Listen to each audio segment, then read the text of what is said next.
शक्ती आहे.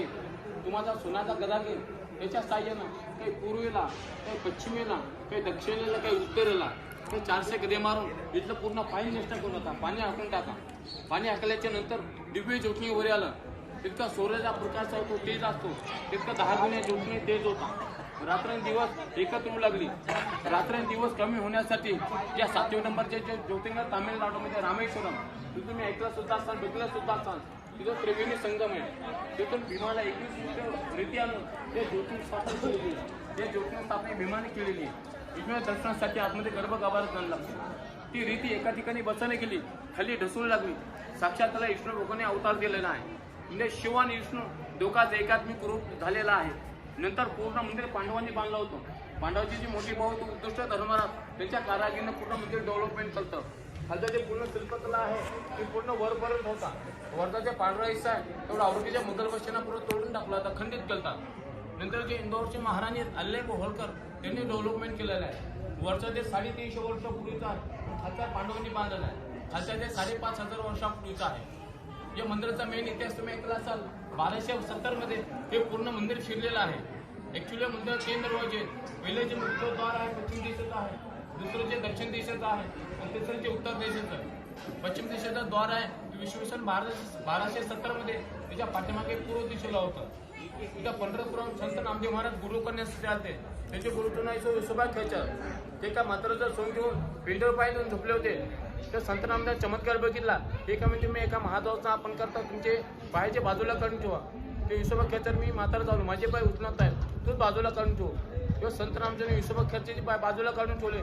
तशा 6 पिंडी निर्माण झाल्या. त्याचं मंदिर बाहेर आहे. ते चमत्कार झाल्याच्या नंतर संत नामदेव महाराज मंदिरामध्ये आल्याच्या नंतर पूर्व दिशेला जाऊन कीर्तनाने भजन चालू केलं. ज्यावेळी तिथं महाशिवरात्रीची वेळ होती, ज्या कालचे लोक होते त्यांचा आवाज संत नामदेवचा आवाज एकत्र होऊ लागला. ज्या कालचे लोक म्हणे भाविक म्हणे तुमचं काय भजन कीर्तन आहे, मंदिराच्या बॅक साईडला जाऊन करा, पश्चिम दिशेला. ते समोर संत रामदेवचं मंदिर आहे. ते नागनाथ वाटला माझा आहे ते खरा बघते ते मंदिराचा पाठीमाग का बरं आहे म्हणून संत नामदेवनं जसं भजन करतो लागले तसं पूर्व द्वार पश्चिमात फिरलेला आहे. आपल्या मराठी ग्रंथ एक महिना तुम्ही ऐकला असाल. फिरविले तुला जगामध्ये ख्याती नामाजी वाहतूक दूध पहिला. ते संत नामदेवच्या भक्तीनं पूर्वद्वारे पश्चिमात फिरलेला आहे. जे काही लोकांना विश्वास येत नाही इतकं दगडाचं मंदिर आहे, कसं फिरू शकणे कसं नाही आहे. याला काही निशाणे लिहिले. याचे पहिली निशाणे वाजवाचा नगारा देवीला नैवेद्य जातो. तो नगारा देवाच्या समोर वाजायला पाहिजे. आमच्या एका ठिकाणी मंदिराच्या पाठीमुख असतो. जे शंकरचे जे कुंड असते शंकराला जातो डोळ्याला पाणी लावून शंकरा वाहण्यासाठी ते तीर्थ कुंड येतात.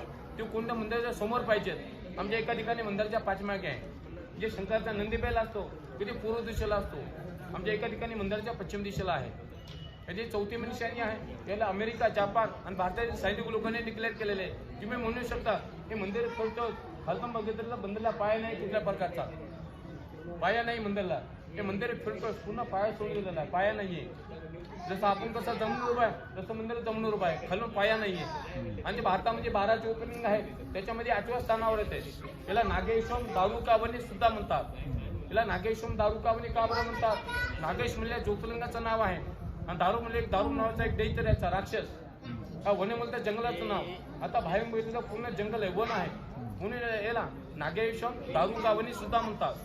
जसं आपले जे महाराष्ट्रातली 5 ज्योतिर्लिंग आहेत, जसं औंढा नागनाथ आहे 120 किलोमीटर परळी बैजनाथ, पुण्यामध्ये भीमाशंकर, औरंगाबाद पाशी कृष्णेश्वर आणि नाशिकमधले त्र्यंबकेश्वर.